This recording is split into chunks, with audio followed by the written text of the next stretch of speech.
Dios les bendiga, bienvenido a la Biblia en un año, día número 59. Hoy es domingo y nos tocan 5 capítulos. Estamos entrando hoy a la primera epístola de Pablo a Timoteo y vamos a considerar los primeros 5 capítulos. La epístola parece ser escrita a Timoteo luego de la primera encarcelación de Pablo en Roma, donde estuvo viviendo en una casa rentada bajo guardia privado. Esto daría una fecha para esta carta entre el 63 y 65 AD. El contexto de la epístola nos indica que Pablo había enviado a Timoteo a la ciudad de Éfeso, mientras Pablo mismo trabajaba en Macedonia. Reconociendo que no le sería probable un regreso a Éfeso, posiblemente por su encarcelación de nuevo, Pablo le escribe una carta de aliento y consejo a su fiel consiervo en el ministerio.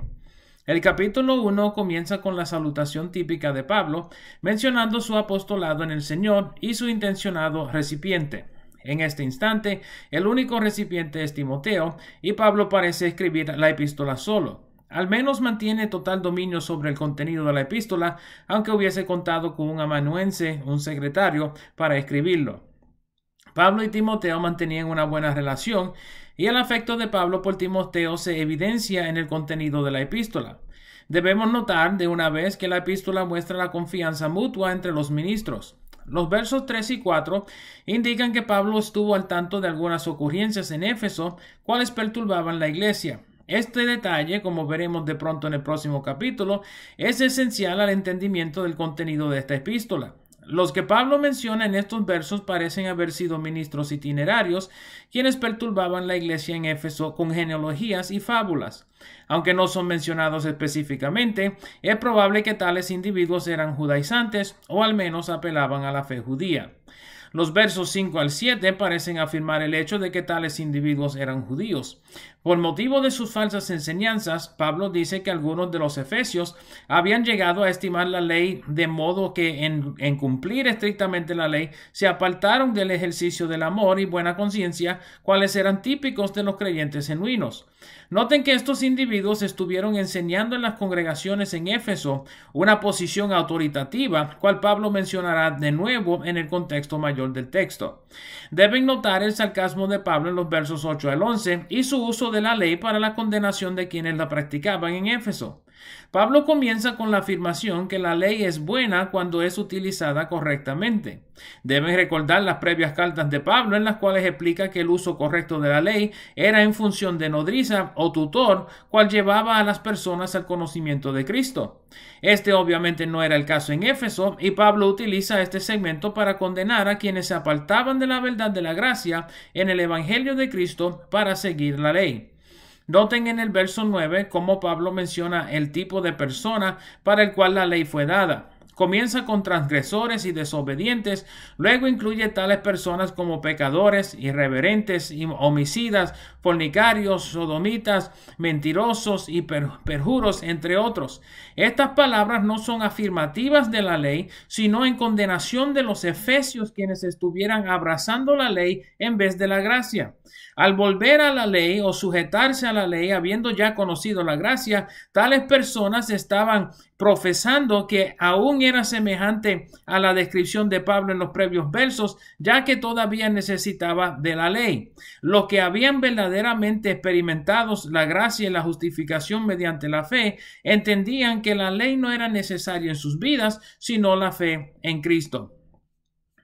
Pablo mismo se pone de ejemplo en los versos 12 al 14, mencionando su pasada manera de vivir cuando estaba sujeto a la ley. Menciona los errores cometidos por su ignorancia y le agradece a Dios por su misericordia en llamarlo al ministerio. La implicación es que Pablo dejó la ley por seguir la gracia de Dios en Cristo Jesús. De tal manera, los efesios deberían dejar a un lado la ley para seguir la gracia. Pablo hace referencia directa a su ejemplo en los versos 15 y 16. El verso 17 es una breve doxología o himno en el cual Pablo exalta a Dios por su benevolencia hacia él. Luego de haber explicado el caso de Éfeso, Pablo exhorta a Timoteo a mantener la fe y cumplir con el ministerio profetizado sobre su vida. Himeneo y Alejandro, mencionados en el verso 20, parecen haber sido principales ejemplos de lo que Pablo menciona en la apertura de su epístola. Debemos notar dos cosas al respecto de estos hombres. Primeramente, que Pablo los consideraba haber apostatados de la fe salvadora, probablemente indicando su regreso al judaísmo. Segundo, que Pablo dice haberlos entregados a Satanás. Contrario al previo uso de estas palabras en la primera epístola a los Corintios, Pablo no cualifica sus palabras aquí con una explicación en cuanto al porqué de su decisión. Cuando menciona entregarlos a Satanás, probablemente indica que Pablo había determinado dejarlos a sus maquinaciones y evitarlos sin intentar más corregirlos. Himeneo es mencionado en la segunda epístola de Pablo a Timoteo como falso maestro, quien perturbaba a la iglesia enseñando que la resurrección ya había acontecido. Tales situaciones forman el contexto para el segundo capítulo. El segundo capítulo inicia con una prolongada exhortación a la oración y el ruego por la salvación de los hombres. La exhortación cubre los primeros 7 versos, incluyendo varias facetas. Primeramente, que se orara por todos los que gobiernan o están en eminencia, para que los creyentes pudieran vivir quieta y reposadamente. Noten el uso de la palabra quieto en este instante, ya que será de importancia más adelante. Sabemos que Nerón estaba en poder al momento de esta escritura y su persecución de la iglesia fue feroz. La exhortación de Pablo es interesante por cuanto muchos creyentes tal vez no hubieran pensado orar por Nerón. Segundo, la nota sobre la voluntad de Dios en cuanto a la salvación de los hombres. Pablo menciona que las oraciones de los creyentes por todos los hombres y en especial los gobernantes es de agrado a Dios porque Dios desea que todos los hombres se salven. Esta simple observación revela que los creyentes no habían de ver a sus perseguidores como enemigos, sino como almas de salvación, quienes necesitaban de la misericordia de Dios. Los versos 5 y 6 dan ejemplo de Jesús como exclusivo mediador entre Dios y los hombres. Noten la mención de la humanidad de Jesús en su título como mediador. Pablo incluye esta nota para enfatizar que Jesús reconoce la lucha humana porque fue humano. También muestra el corazón de Dios por la humanidad, enfatizando el sacrificio de Jesús en su muerte. Para Pablo, el Evangelio de Jesucristo es que murió y resucitó, y en su ministerio fue llamado a proclamar tal mensaje entre los gentiles. Pablo probablemente enfatiza su ministerio entre los gentiles aquí para enfatizar su celo por los creyentes en Éfeso. El final del capítulo debe tomarse en su contexto como una comparación particular sobre un asunto en Éfeso. Noten de una vez que el verso comienza con la mención plural de hombres. El verso 9 comienza con el plural de mujeres. Estos términos vienen a ser de importancia al entendimiento de este segmento. El verso 8 amonesta a los hombres a orar constantemente, levantando manos santas y sin ira ni contienda. La indicación es que algunos hombres habían ejercido el uso de la mano derecha para callar a los demás solo para causar contiendas con oraciones y discursos controversiales. En la reunión de los santos, los hombres habían de respetarse los unos a los otros y llevar los asuntos de la iglesia en orden y para la edificación. Los versos 9 y 10 tratan acerca del atavío de las mujeres en Éfeso. Aparentemente, algunas mujeres presumían de sus riquezas con vestidos y peinados decorosos y costosos. Noten que Pablo no condena estas cosas particularmente, sino que enfatiza la demostración de la piedad mediante las buenas obras en lugar de presumir. Tales mujeres parecen no haber estado cumpliendo con las buenas obras típicas en la iglesia primitiva. Pablo quería que entendieran que ninguno tenía lugar de mayor prestigio en la congregación, sino que todas eran iguales. El capítulo termina con uno de los segmentos más controversiales de todo el Nuevo Testamento. Deben notar de una vez que el verso 11 utiliza el singular de mujer, el verso 12 utiliza el singular de hombre. Esto parece indicar que esta amonestación trata acerca de una mujer en particular y no todas las mujeres.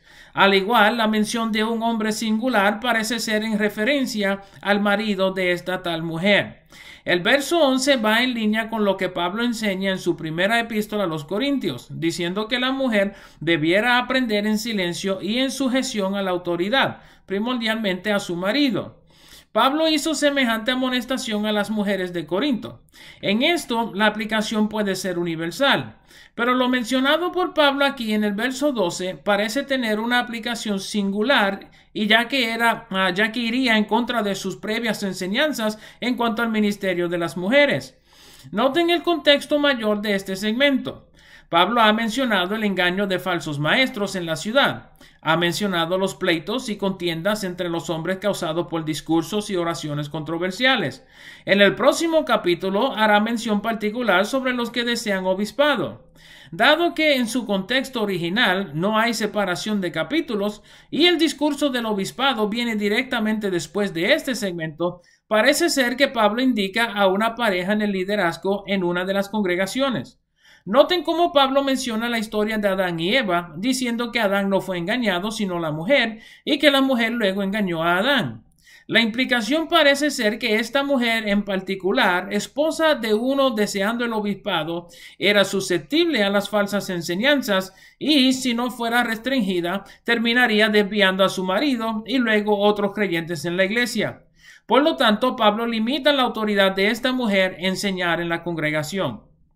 El capítulo 3 sigue el pensamiento del previo capítulo, mencionando entonces cuáles sean los requisitos de los obispos, como también los diáconos. Es posible que la pareja en cuestión haya sido parte del diaconado de la iglesia, anticipando ser encomendados al obispado por el presbiterio. Los obispos, según menciona Pablo, deben ser mantenidos a una regla particular. Debemos notar que el obispado es sinónimo del pastorado en el contexto de esta epístola, aunque es posible que los obispos hayan sido vistos como supervisores de las iglesias en la ciudad. Pablo menciona varios requisitos de quienes deseaban ejercer el oficio.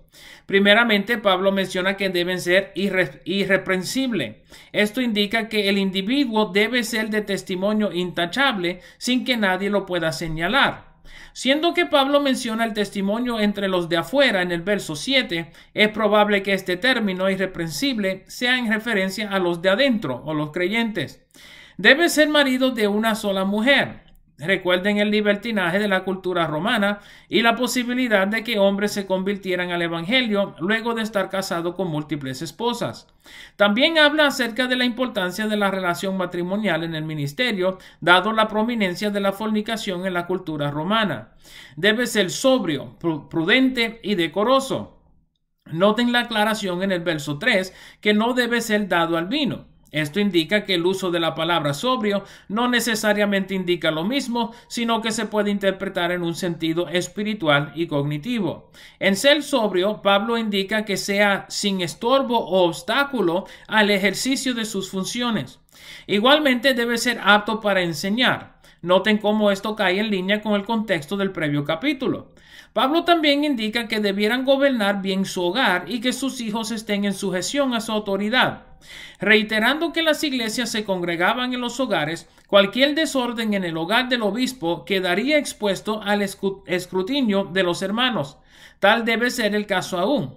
Pablo amonesta en contra de la elección de neófitos en la fe para que no se envanezcan por la autoridad de tal puesto. Timoteo era un buen ejemplo de esto, habiendo sido compañero de Pablo por muchos años y estando ya sobre los 40 años de edad y considerado aún muy joven por algunos de los efesios. De semejante manera, Pablo menciona los requisitos para el diaconado. Son bastante similares, ya que Pablo menciona que también deben ser irreprensibles. Noten la reciprocidad de responsabilidad entre las parejas de los diáconos. Tal puesto no podía ser ejercido en aislamiento de la relación matrimonial y familiar. Por lo tanto, Pablo exhorta a que las esposas sean de conducta ejemplar también. Dado lo que conocemos de algunas parejas ministeriales en la Biblia, Pablo veía el ministerio como una responsabilidad mutua del matrimonio. El capítulo termina con unas palabras explicando el por qué Pablo amonesta a Timoteo en cuanto al servicio de la iglesia. Parece utilizar las palabras de un himno temprano para explicar el misterio de la piedad mediante el ministerio de Jesús. El capítulo 4 comienza con una observación sobre la apostasía de los postreros días. Noten las cosas que los apóstatas predicarán en los tiempos finales. Su doctrina será doctrina de demonios llena de mentiras. Prohibirán casarse. Recuerden que Pablo expresó su deseo a que todos fueran como él en 1 Corintios capítulo 7, pero nunca hizo prohibición alguna en cuanto al casamiento. También prohibirán comer algunos alimentos. Esto ya se estaba viendo en el ministerio de los judaizantes, pero Pablo parece indicar que su aplicación sería más amplia. Pablo simplemente refuta esta falsedad diciendo que todo es lícito si se consume con acción de gracias. El resto del capítulo se dedica a instrucciones específicas para Timoteo. Primeramente, que fuera disciplinado en la piedad. Pablo menciona que la disciplina del cuerpo no es provechosa como la disciplina espiritual. Parte de la disciplina de la piedad consistía en apartarse de las fábulas y los cuentos de ciertas ancianas. Lo probable es que estas viejas, como las menciona Pablo, trataban de influir a Timoteo a ciertas acciones mediante sus cuentos. Los versos 9 al 11 mencionan la esperanza eterna del oprobio temporero durante el ejercicio del ministerio terrenal. Pablo había vivido suficientes experiencias como para aconsejar al joven pastor en cuanto a lo que había de suceder en el ministerio. Noten que el verso 12 menciona explícitamente la dificultad de Timoteo por motivo de su edad. Pablo lo alienta a ser de ejemplo y no desanimarse por las protestas por su edad. Pablo le exhorta a ocuparse de la doctrina y de la lectura de la palabra. La implicación es que el conocimiento de la doctrina, junto con las experiencias vividas, serían lo suficiente para refutar las protestas de quienes lo veían muy joven para dirigir la iglesia. El capítulo 5 se asemeja a previas epístolas de Pablo, dando una lista de instrucciones y exhortaciones, en este caso a Timoteo. Comienza con una exhortación a mantener las relaciones interpersonales en alta estima entre la congregación. Timoteo debía tratar con honra a los ancianos, dirigirse hacia los jóvenes como hermanos y llevar relación ministerial con las jóvenes como con hermanas. Los versos 3 al 5 hablan a un problema aparente de múltiples iglesias de su tiempo. El cuidado de las viudas era parte central del ministerio comunitario de la iglesia primitiva. Recuerden Hechos capítulo 6. Tal ministerio había venido a ser motivo de muchas controversias y dificultades ministeriales. Pablo exhorta a que las familias de las viudas la atendieran lo más posible como para no abusar de los servicios de la iglesia. Pablo menciona que la provisión para los de casa de uno es parte de la demostración de fe, diciendo que quien no lo hiciera era peor que los incrédulos. También manda a que las viudas jóvenes menos de 60 años no fueran puestas en la lista de sostén de la iglesia, sino que se casaran otra vez. Pablo menciona que el sostenimiento de tales viudas estaba haciendo doble daño.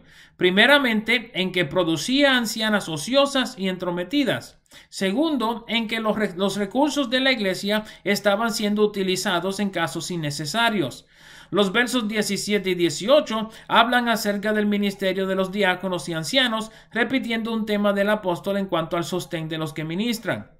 Los versos 19 al 22 mencionan algunas instrucciones en cuanto al manejo de conflictos en la congregación. De nuevo, Pablo menciona la honra hacia los ancianos y la imparcialidad en manejar los asuntos. El verso 23 es una nota personal a Timoteo en cuanto a una condición de digestión. Lo probable es que Pablo haya tomado el asunto en consideración con Lucas antes de escribirle a Timoteo estas palabras. El capítulo termina con unas palabras sobre los pecados ocultos de los demás. Estos han sido los primeros 5 capítulos de la primera epístola de Pablo a Timoteo. Espero les sea de provecho y nos veremos por esta parte mañana. Dios les bendiga.